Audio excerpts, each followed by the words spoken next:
Warahmatullahi wabarakatuh.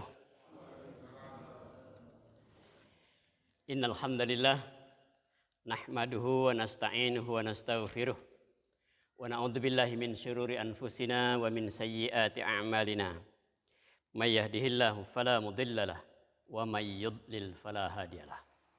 Asyhadu an la ilaha illallah wahdahu la syarikalah wa asyhadu anna Muhammadan abduhu wa rasuluh. Ya ayyuhalladzina amanu taqullaha haqqa tuqatih wa la tamutunna illa wa antum muslimun. Amma ba'du fa inna asdaqal hadits kitabullah wa khairal hadi hadi Muhammadin sallallahu alaihi wasallam wa syarrul umuri muhdatsatuha wa kullu muhdatsatin bid'ah wa kullu bid'atin dalalah wa kullu dalalatin finnar. Allahumma shalli ala Muhammad wa ala alihi wa sahbihi wa man tabi'ahum bi ihsan ila yaumiddin.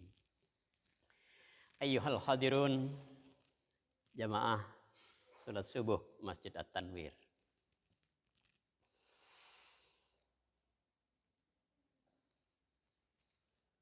Ayat ke-157 surah Al-A'raf, surah 7 yang ada di depan kita ini, yang sudah kita bahas pada hari Sabtu yang lalu adalah orang-orang yang beruntung. Dua sudah kita bahas. Yang pertama adalah orang-orang yang mengimani Rasul. Tuba liman rani wa amanabi. Beruntung, berbahagia orang-orang yang melihat aku, kemudian dia beriman kepada aku. Summa tuba, summa tuba, summa tuba. Kemudian beruntung, kemudian beruntung, kemudian beruntung. Liman amanabi, yaitu orang-orang yang mengimani aku. Walam yarani, meskipun mereka tidak pernah melihat aku, tidak pernah berjumpa dengan aku. Yang kedua, wa azzaruhu. Itu orang-orang yang memuliakan dia, menghormati Nabi kita, penghormatan yang melebihi manusia manapun dalam sejarah hidup. Penghormatan melebihi penghormatan kepada raja, sultan manapun. Ini juga sudah kita bahas. Maka dalam kesempatan subuh ini, dalam kultum kali ini kita akan membicarakan yang ketiga, wa nasaruhu, orang-orang yang menolong beliau. Orang-orang yang membantu beliau. Siapa itu?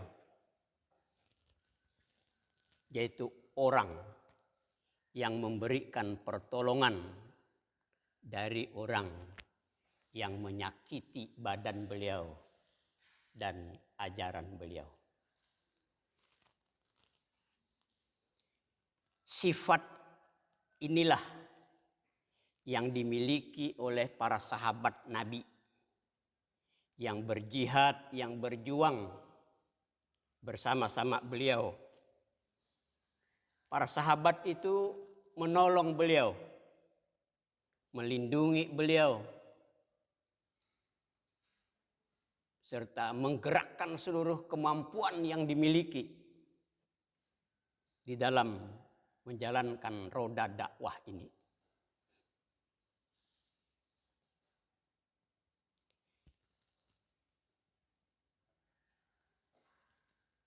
Ketika Rasul pindah dari Makkah menuju Yathrib atau Madinah, ada seorang perempuan yang bernama Ummu Sulaim, seorang janda, datang membawa anaknya yang masih 10 tahun, diberi nama Anas. Ya Rasulullah, saya tidak punya apa-apa, tapi saya ingin menolong engkau.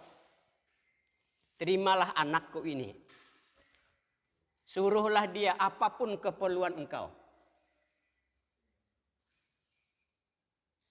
Itulah dia yang kita kenal. Seorang anak yang masih 10 tahun. Kemudian dia mengabdikan diri. Menjadi pembantu Rasul. Apapun keperluan Rasul. Anak muda inilah yang bernama Anas bin Malik. Hidup selama 10 tahun siang malam bersama Rasul. Saya tidak bisa membantu apa-apa, kata Ibnu Sulaim. Saya ingin membantu dengan ini. Saya serahkan anak saya. Sehingga Anas bin Malik ini pernah didoakan oleh Rasul. Pembantunya ini yang membantu beliau. Mudah-mudahan dia diberikan kesenangan dunia. Dan dia diberikan umur yang berkah, umur yang panjang. Dan diberikan anak yang banyak. Doa Nabi ini diijabah oleh Allah. Tercatat dalam sejarah Anas bin Malik ini yang membantu Nabi selama kurang lebih 10 tahun. Karena kadang mengambilkan air wudhu beliau. Umurnya ada yang mengatakan 107 tahun, ada yang mengatakan 120 tahun. Ikut semua peperangan. Dan dia diberikan kekayaan, lumayan. Bahkan ada yang mengatakan anaknya itu karena didoakan oleh Rasul. Tidak kurang dari 120 orang anaknya. Tentu saja ini bukan dari satu orang istri, bapak dan ibu ya. Anas bin Malik. Berkah, umurnya berkah. Bahkan beliau banyak meriwayatkan hadis. Jadi umurnya panjang dan umurnya berkah. Ya. Sebab apa artinya panjang umur tidak berkah? Ya. Pernah kita dengar seorang Abu Ubaidah bin Jarrah yang pernah disampaikan, diceramahkan oleh Ustaz Ardi Udu beberapa waktu yang lalu di kajian Al-Islam juga subuh. Abu Ubaidah bin Jarrah ini adalah salah seorang di antara 10 sahabat Nabi yang dijamin oleh Rasulullah masuk surga.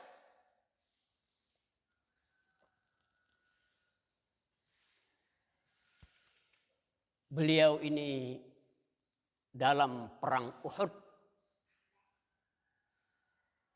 ketika itu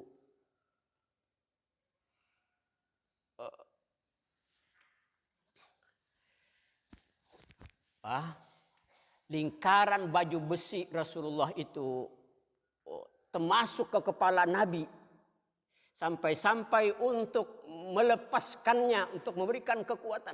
Si Abu Ubaidah ini menggigitnya dengan segala kekuatannya sampai tanggal kedua gigi depannya, sampai ompong beliau. Luar biasa pertolongan para sahabat kepada Nabi di dalam menjaga fisik Nabi. Tidak boleh orang mengganggu beliau. Kita kenal juga seorang sahabat. Bahkan ini sempat menjadi anak angkat Nabi. Yang bernama Zaid bin Harithah. Ketika dakwah Nabi di Mekah ditolak oleh orang-orang Quraisy. Akhirnya Nabi ingin berhijrah ke kota Taif. Taif itu lumayan jauh. Taif itu artinya transit, kota transit. Berjalan kaki Nabi dan Zaid bin Harithah ke kota Taif itu tidak kurang dari 4 hari 4 malam. Dengan harapan di sana dakwah beliau diterima. Karena banyak keluarga beliau di sana. Okelah dia. Mungkin dakwahnya tidak disambut dengan segala. Sambutlah beliau sebagai keluarga, orang-orang dekat.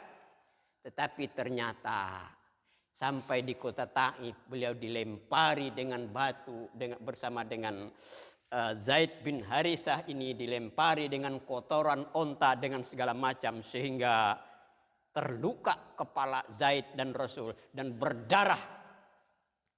Pada saat itulah Zaid menangis. Ya. Menyaksikan nabinya, kekasihnya diperlakukan seperti itu. Bahkan dalam riwayat malaikat sempat marah. Malaikat Jibril sempat marah. Bahkan menawarkan kepada Rasulullah, "Ya Rasulullah, mau diapakan ini umat kota Taif ini yang kurang ngajar kepala batu seperti ini, yang memperlakukan engkau seperti ini. Kalau engkau izinkan, aku pertemukan 2 buah gunung yang mengapit kota ini. Ya, aku pertemukan dan aku ledakkan dia di atas kota Taif ini, biar mati tewas semua ini penduduk kota Taif dari kakek sampai cucunya." Apa kata Nabi? Jangan. Kalaupun saat ini mereka tidak menerima dakwahku, mudah-mudahan anak keturunannya, mudah-mudahan cucunya yang menerima dakwahku.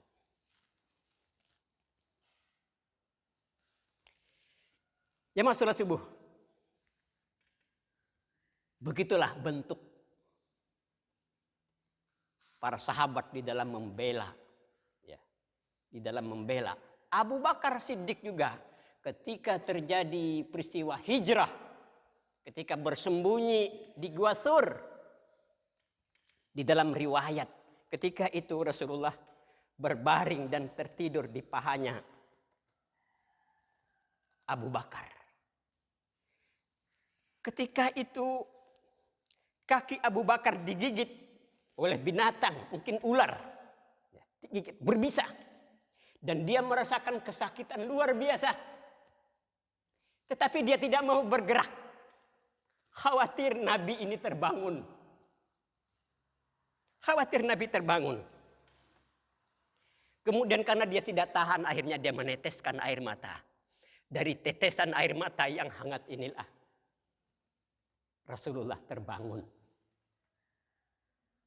Jemaah sekalian, sekarang kita tidak bertemu dengan Nabi. Kita tidak berjumpa, tidak bisa mendengarkan suara Nabi. Kita tidak melihat bagaimana bentuk muka kulit Rasul itu. Bagaimana rambutnya Nabi. Bagaimana kita menolong beliau. Wa nasaruhu. Tentu ayat ini bukan hanya untuk Abu Bakar Siddiq. Tentu ayat ini bukan hanya untuk Bilal bin Rabah. Bukan hanya untuk para sahabat. Ayat ini juga untuk kita. Bagaimana bentuk pertolongan kita antara lain. Tersebutlah seorang sahabat yang bernama Rabi'ah bin Ka'ab Aslami. Ini orang miskin. Tapi dia ingin mengabdikan dirinya juga kepada Rasul. Ada satu kebanggaan. Jadi menjadi pembantu. Jadi pembantu Rasul itu suatu kebanggaan. Ya, suatu kebanggaan. Bahkan menjadi kebanggaan suku dia. Nah, khusus Rabi'ah ini membantu Nabi hanya pada siang hari, keperluan-keperluan Nabi. Cuma kadang-kadang bisa juga dia ikut bermalam di rumahnya Nabi. Maka tersebutlah di dalam sebuah hadis yang diriwayatkan oleh Imam Muslim. Rabi'ah berkata, aku pernah bermalam bersama Rasulullah Shallallahu Alaihi Wasallam. Lalu aku menyiapkan air wudhu dan menyiapkan segala keperluan beliau. Kemudian Nabi Shallallahu Alaihi Wasallam berkata kepadaku, Rabi'ah, mintalah kepadaku sesuatu. Kita sudah berteman lama ini. sudah lama membantu aku. Mintalah sesuatu kepadaku. Maka saya pun menjawab. Setelah dia berpikir, saya minta apa ini kepada Nabi?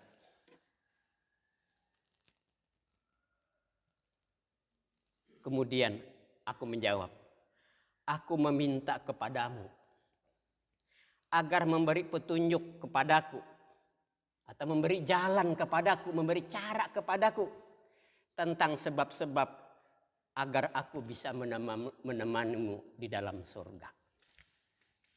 Bayangkan sahabat itu begitu permintaannya. Mungkin kalau kita minta apa? Minta doakan ya Rasul. Mungkin kalau tanya sama saya, supaya saya menjadi kaya, doakan supaya apa? Hal-hal yang sifatnya keduniaan. Tapi para sahabat yang dimintanya apa? Beri petunjuk, beri jalan ya Rasul.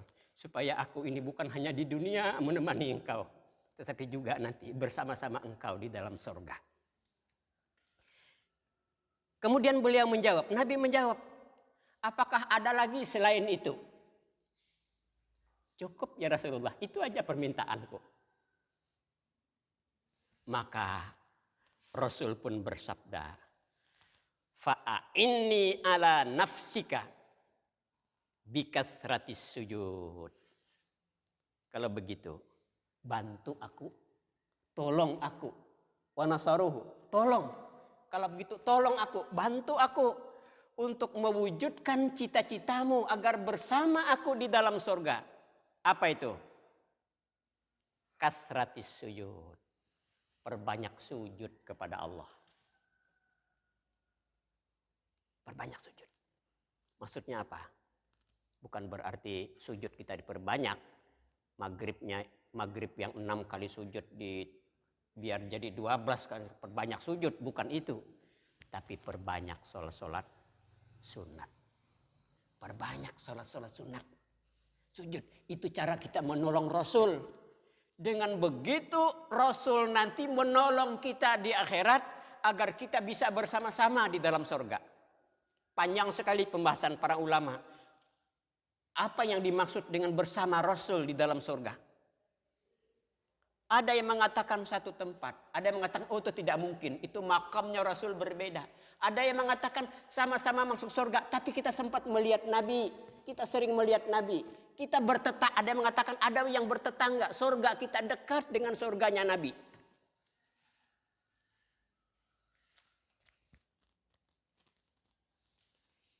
Jadi menolong Rasul bagi kita ini. Perbanyak sholat sunat. Perbanyak sujud kepada Allah Subhanahu wa ta'ala. Jemaah sholat subuh. Selain itu, cara kita menolong Rasul. Mari kita perhatikan firman Allah di dalam Al-Quran. Pada surah 3 Ali Imran pada ayat yang ke-31. A'udzu billahi minasyaitonir rajim. Qul in kuntum tuhibbunallah fattabi'uni yuhibbukumullah wa yaghfir lakum dzunubakum wallahu ghafurur rahim. Hai Muhammad, katakan kepada umatmu, sampaikan kepada mereka. Jika kalian betul-betul mencintai Nabi kalian,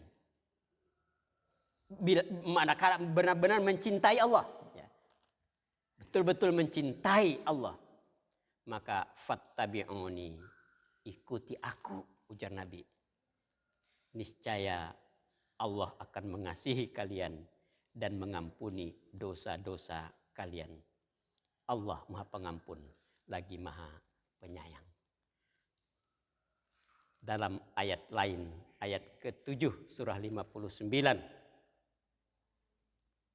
Wa ma atakumur rasul fakhuzuhu wa ma nahakum anhu fantahu wattaqullah innallaha syadidul iqab.